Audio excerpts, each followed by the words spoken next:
Salam tout le monde, c'est Yacine, j'espère que vous allez bien.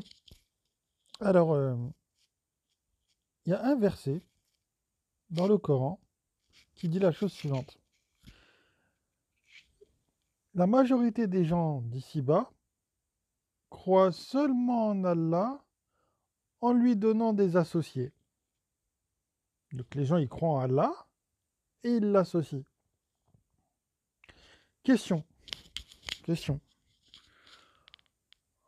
Comment vous faites, du coup, pour croire en Allah sans l'associer?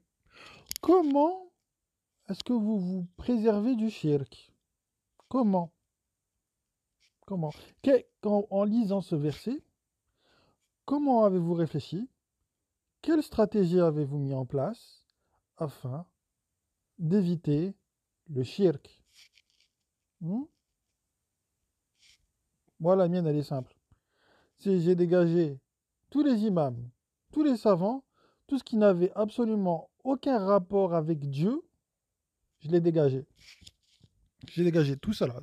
Tout ça, ça fait pas partie de mon dîne.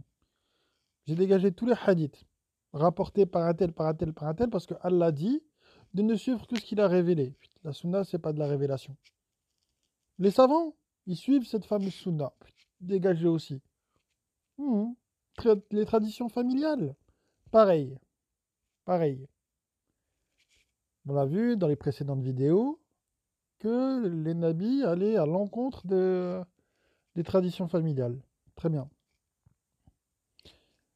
Dans le Coran, on nous fait même comprendre que il ne faut pas être attaché à la personne des nabis. Donc je ne suis pas attaché à leur personne. Il faut croire à leur existence, croire à ce qu'ils ont dit, mais absolument ne faire aucune distinction entre eux. On nous dit, Mohammed n'est qu'un messager, s'il venait à mourir ou à être tué, retourneriez-vous sur vos talons? Très bien. Je prends juste le message, basta, je m'en tape de la personne. Mhm.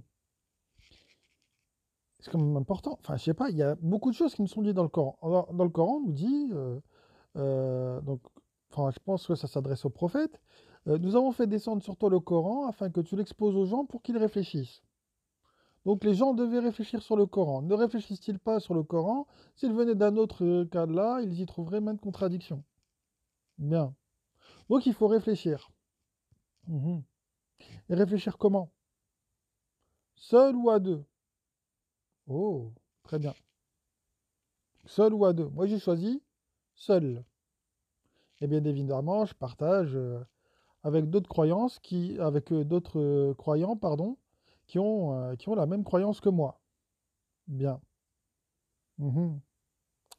On me donne la méthodologie pour étudier le Coran.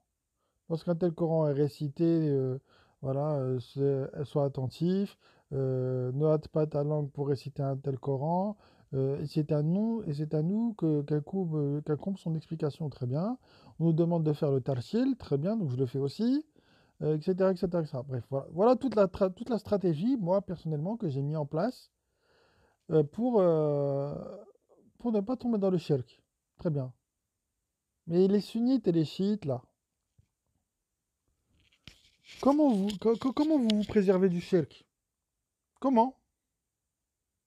Quelle solution, quelle stratégie avez-vous mis en place? Comment? Est-ce que vous avez déjà réfléchi à la question? Parce que vous pensez vraiment que juste croire en Allah, dire je crois en Allah, ça suffit? Non. Dans le Coran, vous dit la majorité des gens croient en Allah en lui donnant des associés.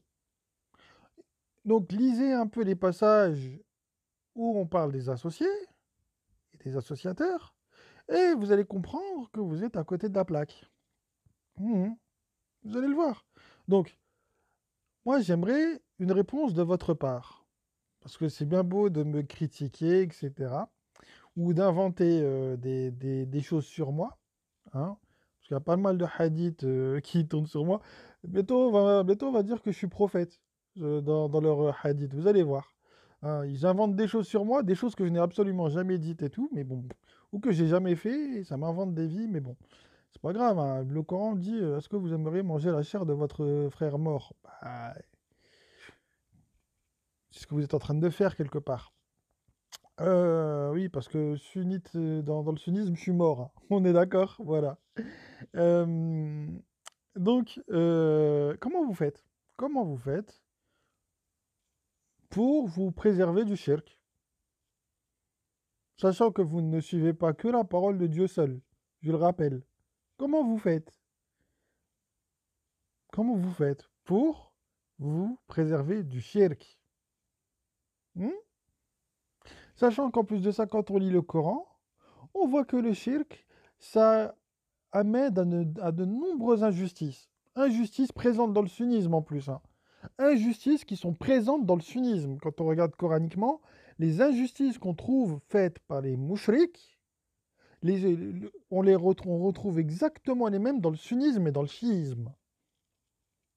Exactement les mêmes. Les injustices commises par les mouchriks dans le Coran, on retrouve la même chose chez les chiites et les sunnites.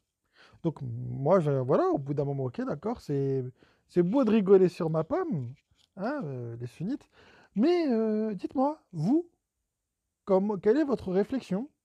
Comment faites-vous pour vous préserver du shirk? Dites-le moi, allez-y, sachant que tout ce que vous faites, c'est pas dans le Coran. Vos ablutions, ça n'existe même pas dans le Coran. Allah n'a jamais parlé d'ablution dans le Coran, qu'on soit d'accord. Allah n'a jamais parlé d'ablution dans le Coran. Ne sortez pas le 5-6, parce que le 5-6, ça n'est pas des ablutions. On va en parler d'ailleurs. On va en parler bientôt de ça. On va en parler bientôt. Ça n'est pas des ablutions. Bien. Le pèlerinage à la Mecque, il n'y est pas. Le Hajj, c'est pas un pèlerinage. Hmm. Roko et Soujoud, ça n'a rien à voir avec des inclinaisons et des prosternations. C'est parce que vos savants vous ont dit qu'il fallait s'incliner et se prosterner que vous le faites. En fait, tout ce que vous faites, ça vient de vos soi-disant savants. Il n'y a rien qui vient de votre propre réflexion, en fait. Donc voilà. Donc, moi, je veux savoir, dans le sunnisme, comment vous faites pour vous protéger du shirk, sachant que c'est le seul péché qu'Allah ne pardonne pas. Voilà. Quelles sont les choses que vous avez mises en place, comme moi j'ai fait? Vous avez vu? Ah, ok, d'accord, bah on va mettre ça, ça, ça. Le Coran me dit une chose, ah bah moi je vais mettre ça, ça, ça, ça en place pour atteindre le but fixé par le Coran. Voilà. Donc sur ce, voilà, donc je répète une dernière fois ma question, comme ça elle sera posée clairement.